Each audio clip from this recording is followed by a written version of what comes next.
This is your host, Stephen Sargeant, the Around the Coin podcast. We are going back to back when it comes to investment firms, VCs. This is a great conversation with Seth Rosenberg. He's a partner at Greylock. They're investing in pre-seed, seed, or Series A companies that are powered by AI. They love fintech. They love AI. He talked a little bit about stable coins and payments. This is the episode that our audience loves to hear. We get great insights from the people that are investing in companies just like yours. We're hearing straight from a person that has been doing this for the last 8 years. We go all around the board where AI, how do they invest in AI with all the AI wrappers, the emergence of technology? Where is AI really going to place the human element and what jobs are going to get taken? It's not what you think. Definitely listen to this episode. Some interesting insights. How the AI might not just be going after the creatives, but the senior managers in every organization. And we talked a little bit about Greenlight, which is a major company in the AI/financial crime compliance world, and exactly what other things Greylock is bringing to the table other than just investment, including recruitment expertise, the vision, the grow the market strategies. This is an amazing episode if you're a founder or if you're an investor or if you're in AI or crypto or blockchain. You're going to get a lot from this episode. Let me know how you like it after you listen. Talk soon. This is your host, Stephen Sargeant, Around the Coin podcast. We're going back to back with our investment focused podcast. We have Seth Rosenberg, partner at Greylock. Seth, introduce yourself to the audience. Give us a little bit of background story about you, and then we're going to jump right in to some, the insights, what's trending in AI, crypto, and everything in between. Yeah. Hey, Stephen. Thanks for having me. Excited to be here. Excited for the conversation. Yeah, I'm a partner at Greylock. Been at Greylock for about 8 years. Background is in product. Originally grew up in Winnipeg, Manitoba. And I recently opened up the New York office for Greylock. So I'm based here in New York, invest in both San Francisco and New York in kind of first check into amazing technical founders going after big markets. Now, Winnipeg, Manitoba usually doesn't come up on, the founders bingo list. I'm a Canadian too. I'm based just outside of Toronto. Amazing. What was it like? Was there an entrepreneur community, a tech community, or were you very young when you were in Winnipeg before you started getting into like tech or investment? So the cool thing about growing up in Winnipeg, for whatever reason, I've always been a very ambitious person. And the outlier success that I was exposed to in Winnipeg were all entrepreneurs, not technology entrepreneurs, but kind of classic Midwestern entrepreneurs. Because in Winnipeg, for better or for worse, there were no hedge fund managers. There were no CEOs of Fortune 500 companies. And so the ecosystem of people who are really, leaders in the community were people who either started or were running multi-generational family businesses. And in some cases, these were multi-billion-dollar companies, right? So there were stories of, one of my friends' grandpa immigrated from Italy to be a truck driver to send money back to their family, then ended up building the largest private truck company in North America. Or another friend's grandpa bought a bankrupt TV station in North Dakota, ended up building CanWest Global, which is a multi-billion-dollar public company. And so for me, that was always the North Star in my career. And I kind of realized a little bit later on that technology is actually the entrepreneurial opportunity of our generation. And that's what got me into tech. That's super interesting. Are you big in hockey? I know both of our teams, the Leafs, Winnipeg Jets, got early exits, unfortunately. I was at Game 7, Oh, amazing. I wish there was an email where you could send in hey, I don't want to complain. See, is there any kind of reimbursement, process you guys have here? But exactly. My kids did make it on TV. So that was the that's highlight. Awesome. You got to send me the clip. How about you? What are your thoughts on, the Canadian aspect? Are you big in hockey there? Yeah, it's funny. I'm on the board of a Canadian fintech company called Pine that is building kind of the Wealthsimple for home ownership in Canada. So starting with low cost mortgages and expanding into kind of a full service search and discovery, everything to do with home ownership. They're digitizing it. And so I'm on the board of Pine. And during the playoffs a few weeks ago, we had a board meeting and I said, if the Leafs and the Jets made it to the finals, I was going to personally sponsor the whole team to fly out and we'll get a suite and we'll have a good time. Unfortunately, I felt confident making that bet because I knew it was never going to happen. Super confident. They probably made you sweat a little bit, I think. But, that's interesting. I didn't know that's exactly what Pine did. And, as a homeowner in Canada and looking around at the market, Can you give any insights on, I think Pine's probably stock raised since, what's happened in the market. It's so hard to find affordable housing in Toronto, Vancouver. I'm not sure what it's like in Winnipeg. What are your thoughts on the market and fintechs like that coming in to digitalize this space? Yeah, well, I think fintech in Canada is extremely underrated, right? Canada's GDP compared to the US is about a tenth. The market size for financial services in Canada is 2x per capita. So it's about 20% the size of the US. And I think it's kind of a Goldilocks market where it's not quite big enough for it to be the top priority for international expansion of like the global players, but it's still big enough for the market cap of RBC to be over $100 billion, right? And just the market, like if you look at especially consumer fintech, the pitch of most consumer fintech companies in any geo is you start with X product and then you expand and become kind of the one-stop shop for someone's financial life, right? And Canada is a market where you can really do that because there are real barriers to entry. The level of service people get because of the oligopoly of Canadian banks is weak. There's a lot to be done, like around modernizing the financial life of a Canadian. And so we saw this with our investments in Wealthsimple, right? We invested in the last 2 rounds of Wealthsimple, and they've done a phenomenal job of just being really customer oriented and also proving out this cross product thesis, from wealth to banking to tax to trading. Like Wealthsimple has really built kind of a full service business. And we have the same thesis with Pine, right? Like this is one of the number one things on any young Canadian's minds is home ownership and the cost of home ownership. It's globally terrible, right? The state of the Canadian home market, and that's the problem that Pine is going after is basically like owning the end-to-end system, making it much more efficient and therefore much cheaper for Canadians. And to your point, the market is ripe for disruption. As a Canadian my whole life, even recently up to last week, trying to send a wire transfer, the bank won't even give me an email of the information I need to give to the client to send me the wire. They're like, I'll give it to you over the phone. Whether it's having a bank account, a mortgage, or to any of your points, it's completely siloed. It's not, and the experience is, you have better customer support probably, at a local restaurant or a fast food joint because the customer service is almost non-existent within most of the majority of the traditional financial sector. I would love, you talked a little bit about the Canadian market. I don't want to jump around, but, it's big news last week. We heard Robinhood acquired WonderFi, which had already acquired several different crypto entities with various licenses. They were one of the biggest crypto service providers. What are your thoughts around mergers and acquisitions, whether it's in Canada or the US? I know Lena Khan has left the CFTC, and that's opened up a lot of the M&A season that we're seeing, whether it's Stripe, acquiring Bridge, a lot of conversations around Circle. Can you give us, your thesis on what's going on right now in the M&A space? Yeah. So at Greylock, we're like first check investors into kind of potential exceptional founders going after large markets. And for the most part, our thesis is around, could this company be a public enduring company? And we're usually not investing, for an M&A outcome. I do think kind of this regulatory environment is a little bit more open to M&A, which I think is just good and healthy for the overall startup ecosystem. But I would say most of the investing that we do, we hope for our companies to be the acquirers versus the acquired.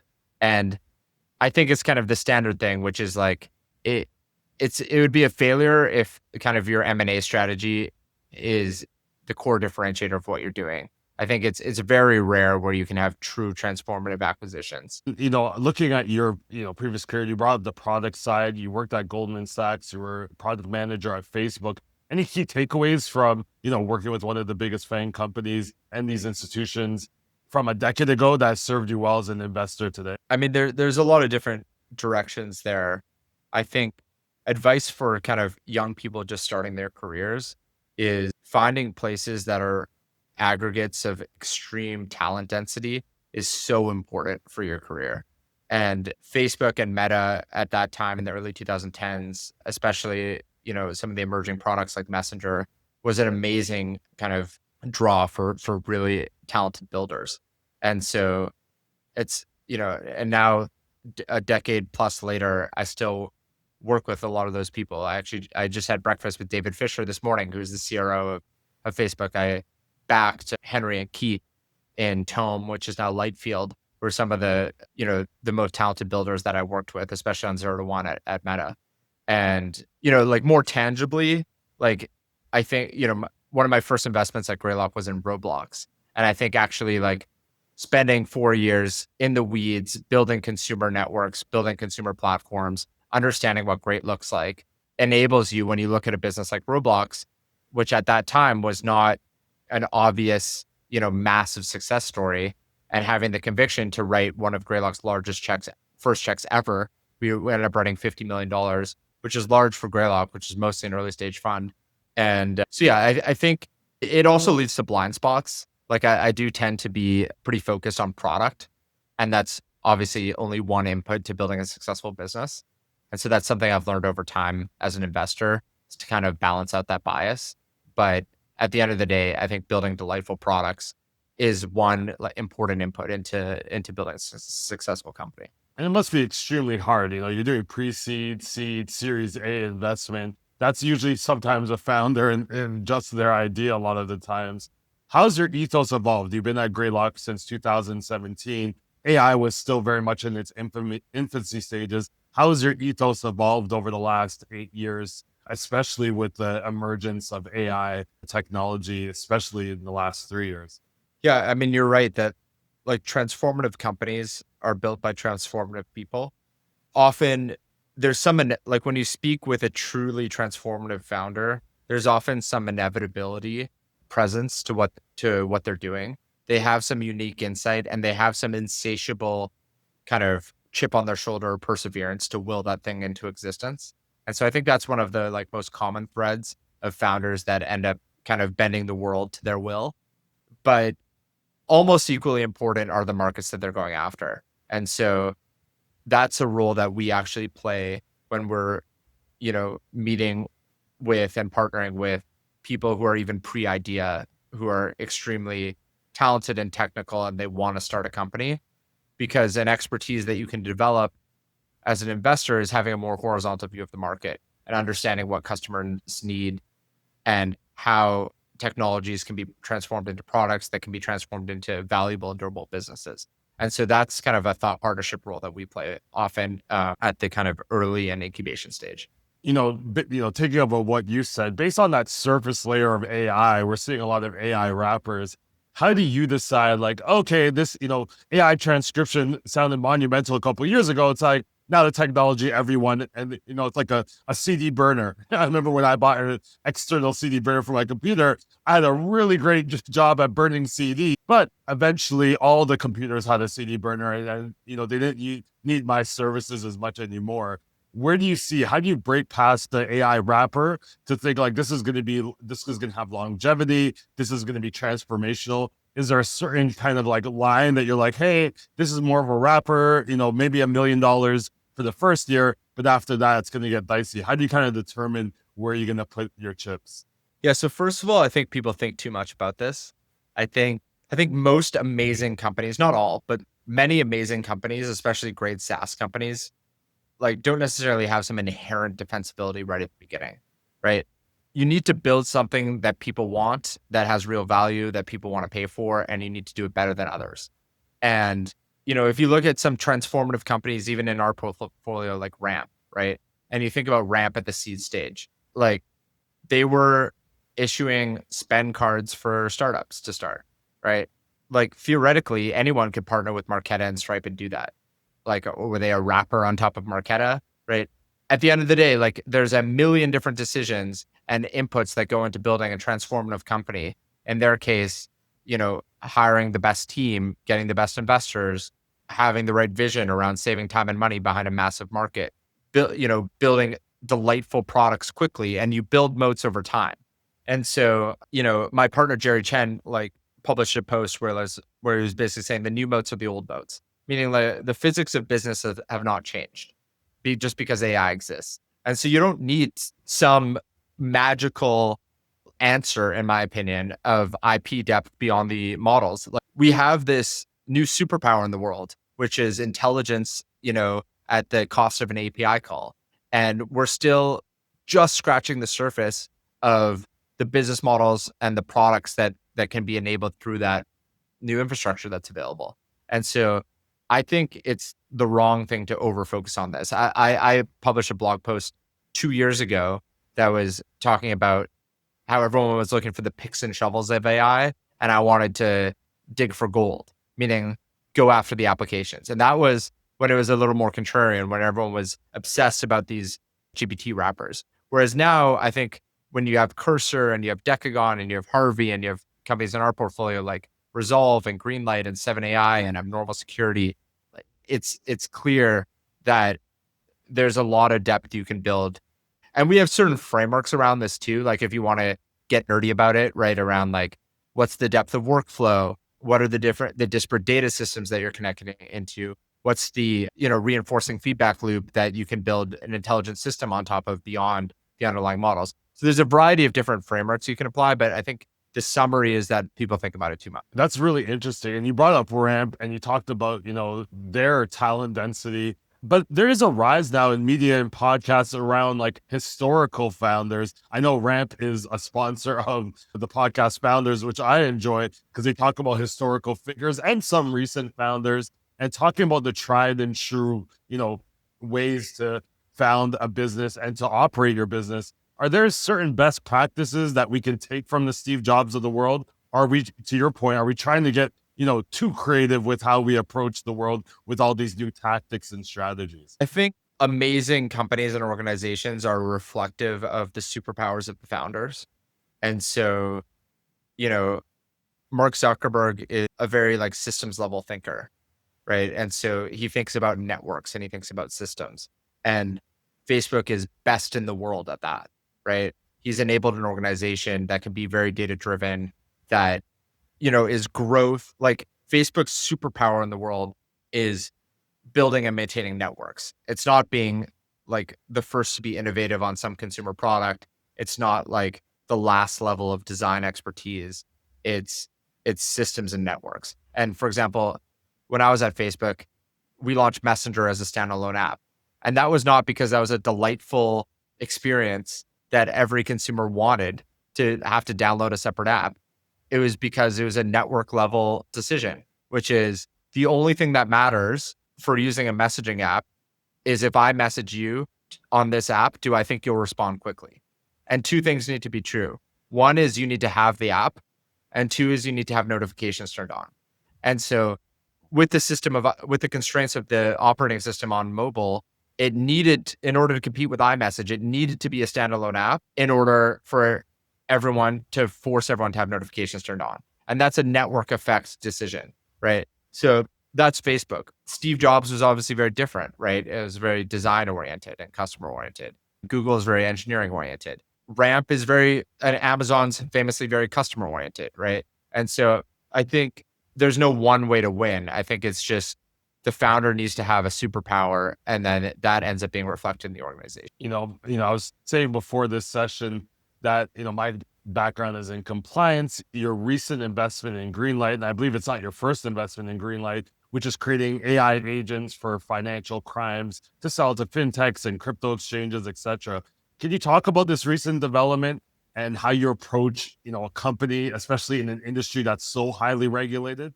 Yeah. So, we led the last 2 rounds in Greenlight. So we led the seed round and then we doubled down and led the Series A. And this was founded by Will Lawrence and Alex Jin. They went through Y Combinator. We met them during Y Combinator and backed them. And it's, in my opinion, a perfect example of, everyone talks about agentic AI. There's very few real use cases of it being deployed in enterprises and working at scale. And Greenlight is one of those use cases. And it comes down to going after a market that had no incumbent software player, right? Which is L1 compliance analysts, right? Most of that spend is either in-house or outsourced labor. And then going after a mission critical workflow, right? So when you sell to CIOs or any business leaders in an organization and you're just selling OpEx reduction, people don't always care. And that's a thing that's very important as you're starting companies, right? So for example, like if you're a large enterprise and you have a 50-person accounting team and you have some accounting software that can bring that 50-person accounting team to 35, no one cares, right? Even if Is it it because they're just used to dealing with the pain and they think it's too much pain to like get rid of those 15 people and implement the software and get their IT department on board? Is that what it is? exactly, people have limited time and attention in certain organizations. And so if you're not the top one priority or the top three priorities, then you just don't matter. And like making the back office finance function slightly more efficient is just not the top one priority, is not the top three priority. So with compliance, it's very different, as you know, for especially for financial services companies. First of all, it's a major expense, right? So when you're talking about companies like Citi and large banks, you're talking about hundreds of millions of dollars of just labor spent, right? That's one. But that's not it. Two is you're spending hundreds of millions of dollars to annoy your customers and still not be compliant. So people are spending hundreds of millions of dollars. There's $5 billion a year in financial crimes fines, right? Because there's a backlog, even with, tens of thousands, or let's say a large bank would have like 5,000 plus L1 compliance analysts. Even that is not enough to handle the alerts in real time and do it properly. And you're annoying your customers, right? You're losing revenue. It's a slow process to onboard. There's a bunch of false positives. This isn't directly related to a Greenlight product today, but I'm a pretty good banking customer, pretty low risk person. I go to Canada all the time because I am Canadian.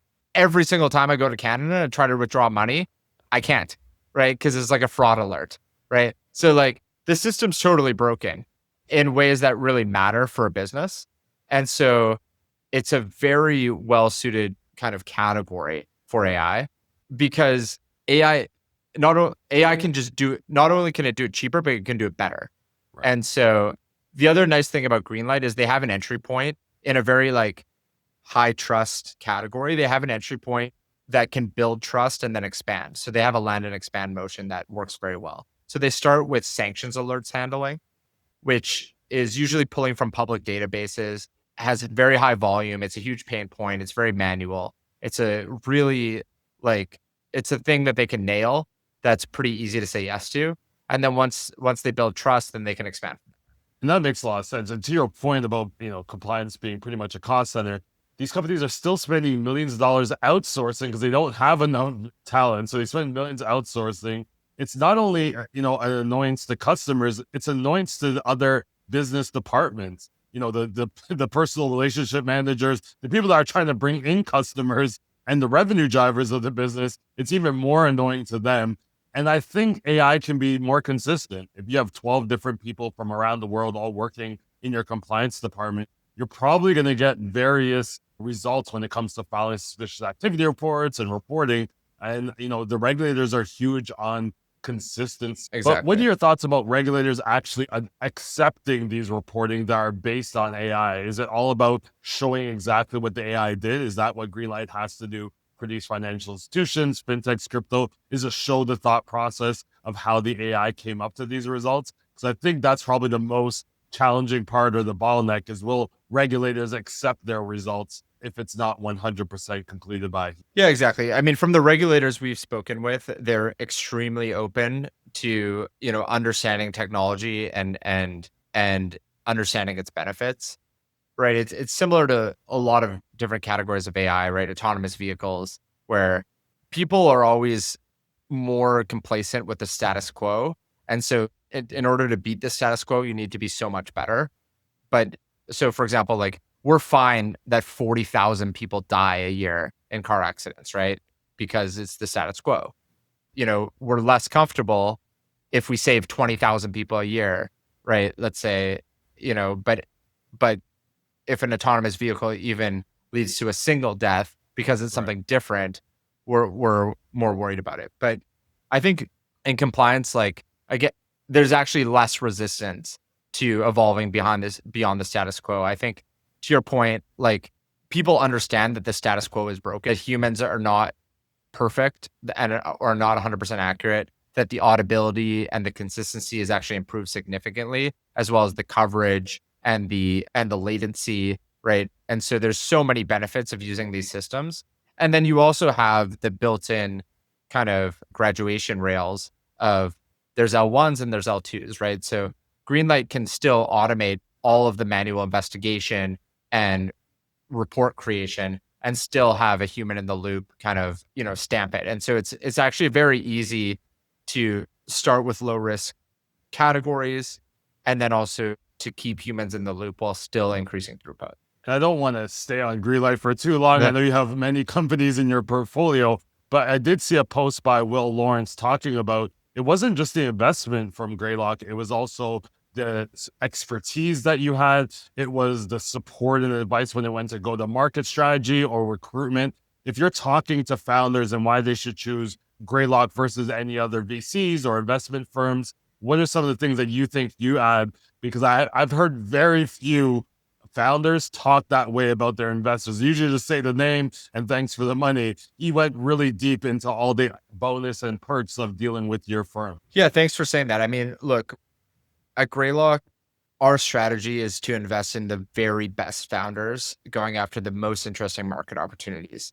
But to do that, it means the very best founders in the world need to want to work with us. And our strategy, while many venture funds are taking the kind of institutionalization approach where like we're going to build an investment bank, we're going to have hundreds of people, we're going to have hundreds of portfolio companies. That is okay for kind of the assembly line of startups. But I think if if you have the choice of anyone to work with, we aspire to be the top choice of the best founders. And then the question is, how do you earn that right? And I think one is just being really deep in the domains and being deep in the individual businesses. And the only way to do that is to keep our portfolio very concentrated. So we'll make only 1 to 2, maybe 3 investments per partner per year.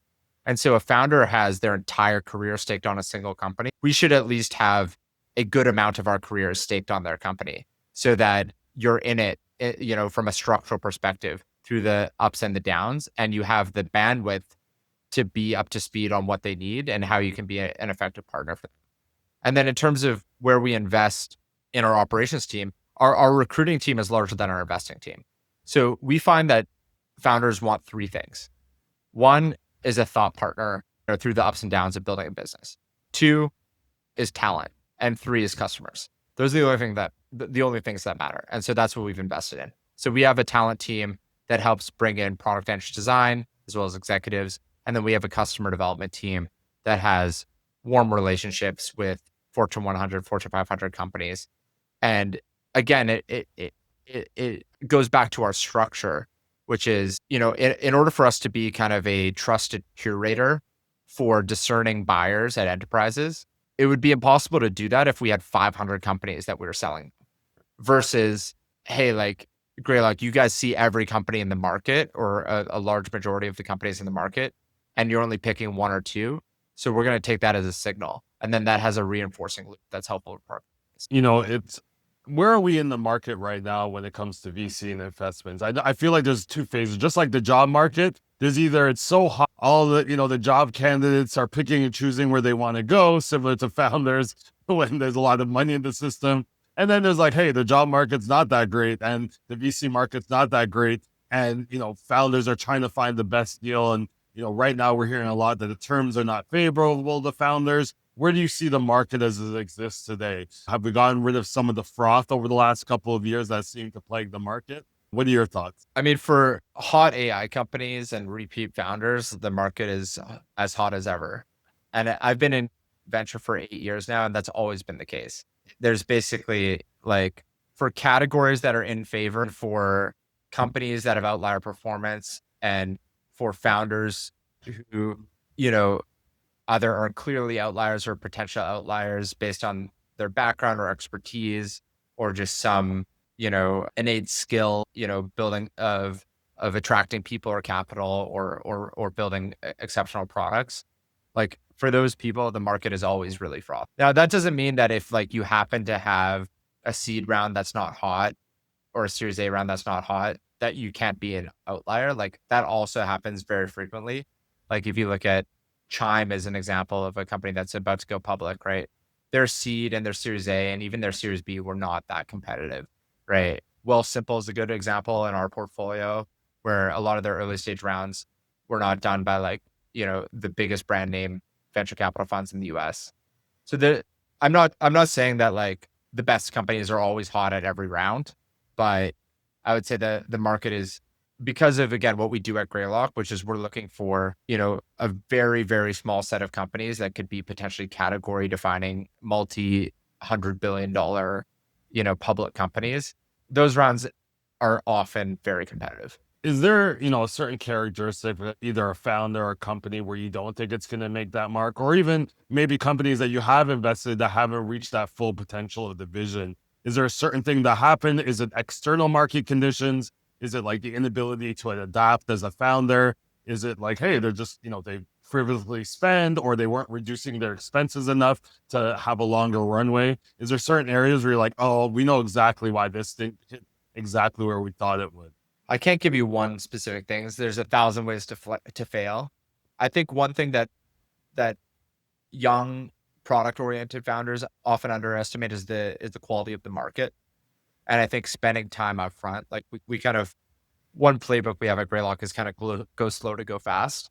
Because this is kind of obvious, but I would say most amazing founders have a sense of urgency, right? And so a natural tendency for first time founders is to build with extremely high velocity in the totally wrong direction. And it's obvious, but if you're moving very quickly in the wrong direction, then you're actually slowing yourself down. And so one thing we do with Greylock Edge, which is kind of our quote unquote incubation program, but basically a structured program that we do to partner with highly technical repeat founders or potential great founders who are still exploring exactly what they want to do, is we are thought partners with them in that -1 to 0 phase, right? Not 0 to 1, but -1 to 0, which is defining exactly what you want to build and how attractive a market is. Because look, I think there are amazing companies, and honestly, my favorite companies to back are, a specific insight that comes from a founder that would not come from like analyzing a market.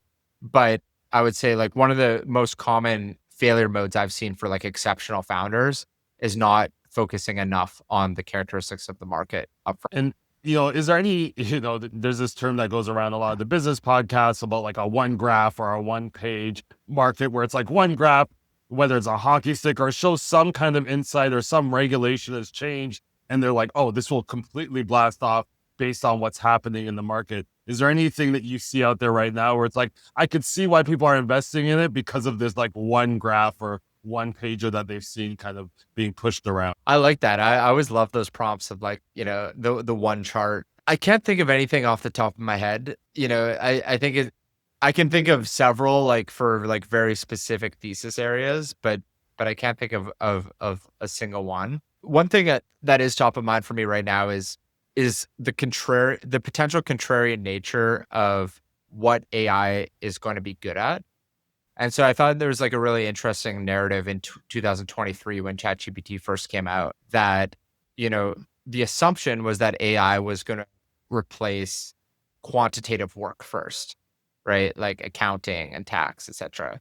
But the reality of like the first version of AI, of these large models, was that it actually replaced creative work first.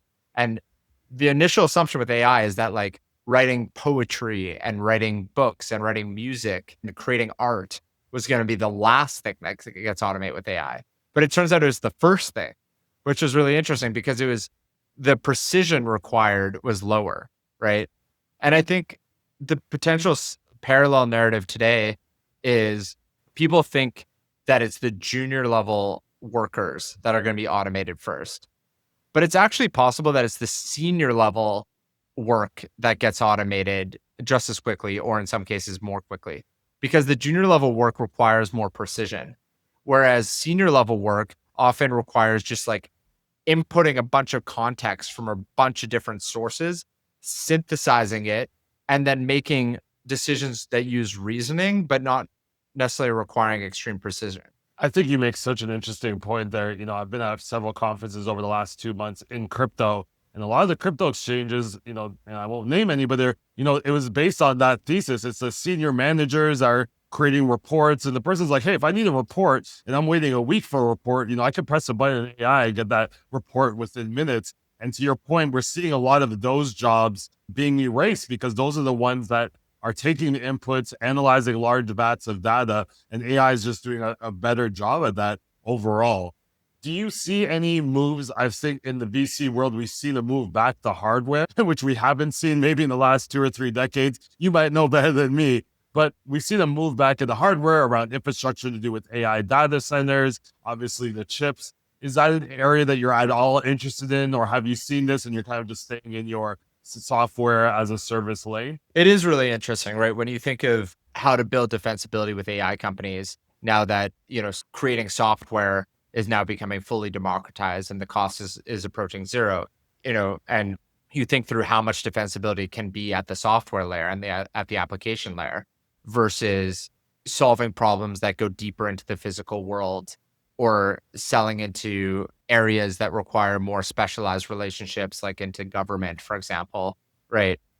I do find a lot of those things interesting. And then also just the proliferation of robotics and autonomous vehicles. So I think I do find a lot of that very intellectually interesting.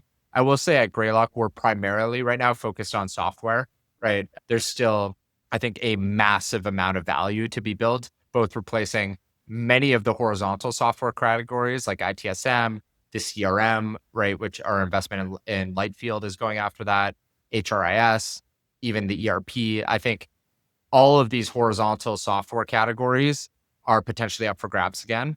And then you think about all of these agentic verticals that are replacing like huge areas of labor spend. That's a large area of expertise. And then I also think consumer networks are we're going to have another wave of amazing consumer companies over the next few years.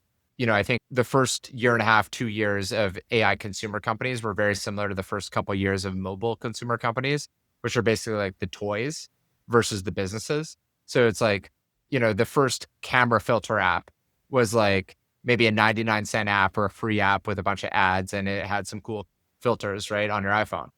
But the business was obviously Instagram, which created the network. And I think very similarly, like Midjourney, right, where it's a Discord channel to like generate AI images, reach hundreds of millions of revenue. But I still think it's in the toy category, right? But I think, now the models have gotten better and people have figured out the physics of these businesses. We're in the next couple of years, I would be surprised if there wasn't a new consumer network that emerges. You talked a little bit about creativity, and that's what AI is attacking first. Do you think we're at a tipping point yet where people are like, oh, that was created with AI, it looks cool, versus like, oh, another AI graphic of somebody, as a Barbie doll or in a rapper? Do you think we've reached the level? Like when I see an AI comment on LinkedIn, I'm not warm and fuzzy about it because I feel like the person took a shortcut. And I think still people are at that point. Have we gone to the point where it's like, oh, everyone's using AI, you can't really tell the difference, or you don't care that it's a difference? You're like, well, if that person is smart, they should be using AI to write their comments versus themselves. I feel like we're in a battle of like the creative art and the ease of automation with AI.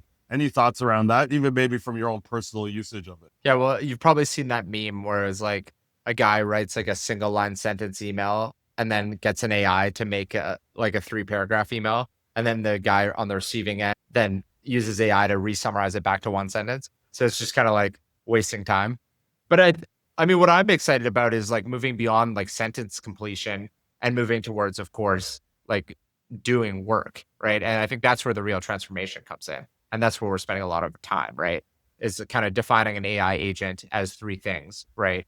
Which is reasoning, tool use, and perception, right? So understanding an environment, understanding, how to plan and reason to execute work, and then actually having access to the tools.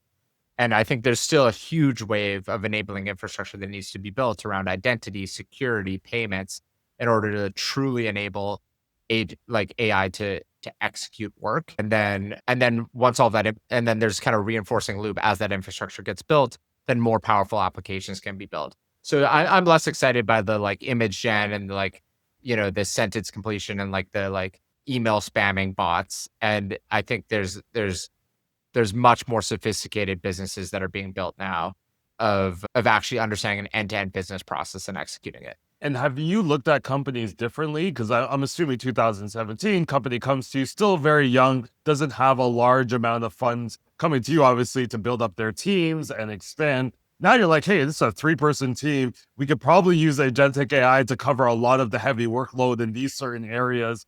Plus, they're not going to have a huge marketing spend. We could probably leverage a little bit of AI. And obviously, you probably have more technology expertise within your organization that can support these companies, even if going into it, these companies didn't know how to use agentic AI to its fullest potential. Has that changed the way you have approached companies, seeing how you can leverage AI to maybe build up these companies to get to that point that you're assuming they could get to quicker? Yeah, I think every company needs to be AI native, including us at Greylock, right?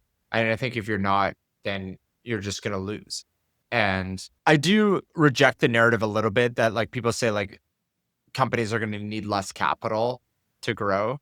I think like often capital needs are a function of like ROIC, like return on invested capital. Like are there high ROI places to deploy capital? And I think for many of these businesses, the ROIC is phenomenal right now, just because there's a new superpower in the world that has an incredible amount of value. And so if the ROIC is higher than it's ever been, then you're actually going to require more capital. Not necessarily require more capital, but have productive use for more capital. Now, I do think it distorts the stage that's appropriate to invest, right? Because you can get more traction on less, which relates to ROIC, right? It just means that for any given dollar, they're able to get more ARR out of it, which means that I think there's more value in investing early because, investing at higher prices at later stages should ideally come with a significant de-risking in certain categories. But the challenge is like for an AI SaaS company to get revenue is not de-risking the key question, which is durability. And so often all that happens at later rounds is that the price is higher, but the fundamental risk has not changed. And so at Greylock, we've always been very early stage, but that's something we're doubling down on even further, just given the market dynamics. You had an interesting conversation. The video, was a live in-person session where you talked a little bit about AI and FinTech.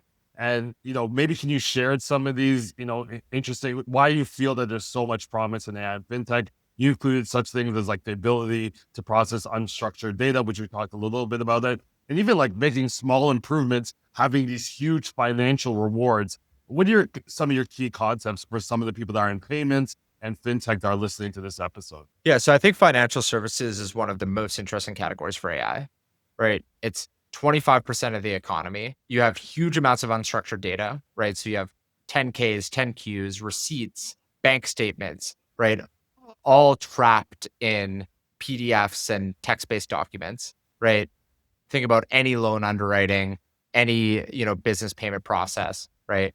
And then you have a bunch of manual workflows wrapped around this unstructured data. And then you have an industry where the economic value of making even a slightly better decision based on a better understanding of data is enormous, right? Whether it's making a better investment decision, a better underwriting decision for insurance, better underwriting decision for risk and fraud, better underwriting decision for a loan, right? And so you have this market that $16 trillion of aggregate market cap, where there's a massive amount of unstructured data that's trapped in PDFs. And then you have this massive economic value for understanding that data a little bit better and making a little bit better decisions. And so I think it's just very, very well suited for AI. One thing that's interesting is if you're an investor or an operator in FinTech, it can feel very crowded, right? You could feel like there's 20 different companies in every category. But what makes me really optimistic is if you as a consumer try to do anything, right? Like literally just try to do anything. Try to get a mortgage, try to get a loan, try to get financial advice, try to do your taxes, try to send money internationally, try to do anything. It all is terrible, which means that there's a massive amount of opportunity. And the other thing that's really interesting, and by the way, that applies to both consumers and businesses, right? Like go look at your finance department, ask them any question and of like the state of the business as of this morning, see if they can answer it, right? Like it's kind of amazing how broken the entire system is. And what's also amazing is two of the most interesting technology waves that are happening today, I think, are extremely well suited for financial services specifically, right? So one is blockchain, right? Which is basically has the potential to re-architect the entire back end of finance and make it truly digital first and truly programmable, right? And the first mainstream use case we're seeing of this is payment, right? But we're still at the very, very early innings of just using stablecoins for cross-border payments, not actually using smart contracts to execute real-world contracts, et cetera. So the back end is slowly being reinvented to be truly digital native. And then the front end has the potential to be fully automated with AI. And so I think the role of financial services in the economy should be an enabling layer, not a primary layer. So the fact that it's 25% of the economy is ridiculous in many ways. And so I think like the best version of financial services enables the economy to grow much more quickly. So it ends up being a smaller piece of a much larger pie. I think that's stable conversations. We'd have to do a whole other podcast around stable coins and the regulations around it. I would love to know in the final few minutes, what is on the roadmap for, the company in the next, 8 months, the next few quarters? What are you looking at? Is there anything that's piqued your interest from either a category level or, regulatory level? I know you mentioned, crypto, blockchain. We're seeing a lot of momentum in the US. What are some of your thoughts going into the end of this year? Yeah. So one thing I've learned over time of being an investor is like the best things are really simple, right? And so the first question I ask myself is, where are the biggest companies that you can build in fintech? And my answer is payments, consumer, and software. Those are the three categories that matter, right? So payments, you have companies like Stripe and Ramp and Visa and MasterCard. Consumer, you have JP Morgan, right? That's a big part of their business. But if you look at the new entrants, you look at Nubank, you look at Revolut, you look at Coinbase, right? You look at Wealthsimple. These are tens of billions of dollars of market cap each, right? And then software, right? And the story with software is AI agents to replace every part of services within financial services. So Greenlight is one example of that within compliance. In consumer, a big trend is stablecoins, right? So we're investors in Vance, which is doing cross-border payments for non-resident Indians, which is the biggest market in remittances. And that's just one example of, I think that we're going to see a whole new wave of consumer, both with stablecoins and when AI models become good enough to be consumer grade. And then payments. And again, within payments, stablecoins is a big theme. I would love to know, is there maybe your own set of portfolio companies, is there anything that you play with on the weekends or your maybe nerdier friends are playing with on the weekends that you're like, oh, this is probably going to become mainstream, whether it's a game, AI, agentic app, or anything that you're seeing that is not really business warranted, but it's really fun and you can see it going mainstream, like kind of like how Slime for children and Roblox for children. Yeah, it's a good question. I mean, it's probably not that unique, but I love using like Vercel to just like create apps. And that's been like a mind blowing experience for me. I was a PM, so I have, some technical background, but I'm definitely not a software engineer. So being able like over the weekends to just like create apps for myself. Like I created a budgeting app for my family. I created a just workflow app for my job. And it does make me think of like anytime like creation is democratized, there's often an opportunity for a marketplace or a network. So that is something I'm curious about. I think the other like kind of like, I don't know exactly like what the right business is here, but like I've been really interested in this concept of like AI agents with real world networks behind them. So if you imagine like a career coach agent, that's also a recruiter agent. And if I'm talking to my career coach and I'm saying like imagine I'm a PM at Facebook and I'm like, how do I have this difficult conversation? Like, how do I have more exposure to X, Y, and Z, whatever. So they learn about me. And then occasionally they're just like, hey, Seth, by the way, do you want to meet, Reid Hoffman at Greylock? Because they're looking for a product person to join their investment team, right? That would be a magical experience. And so I think we're too much in the single player mode of AI right now. And I'm excited to like move into the network mode. As someone that spends a lot of time on LinkedIn, I feel Bordy has covered a lot. It's an AI agent you can talk to on the phone, explain it. He has a network that he has of 20,000 people that are also calling him from LinkedIn. Yeah, it's a good example. And he builds connections directly, which is kind of interesting. As a founder, you're like, hey, like you don't have time to look through your network of who has a connection here or there. You can just kind of pick up the phone, speak to them for 5 minutes, get a nice Aussie accent responding to you. Where's the best place to find you? I found some great YouTube videos of you and others, sitting down and chopping it up with other founders, which I found very insightful. Where's the best place for people to find you? Yeah, thanks. I think Twitter or LinkedIn, I'm just Seth G. Rosenberg on Twitter. And yeah, also the Greylock website is pretty easy to find me and get in touch. So yeah, if you're kind of if you're an early stage or future early stage founder building an AI and FinTech, would obviously love to. I think you have some, great portfolio companies. I even did a video for my audience on LinkedIn saying, I looked at your job portfolio board and has some really interesting jobs in compliance. And why not with a company that's, a firm that's investing in, what they feel are going to be the next unicorns of the industry? What a great place to find a curated group of jobs. So I did a video for our audience, and thank you so much today, Seth, for joining us. Yeah, thanks, Stephen. This has been fun.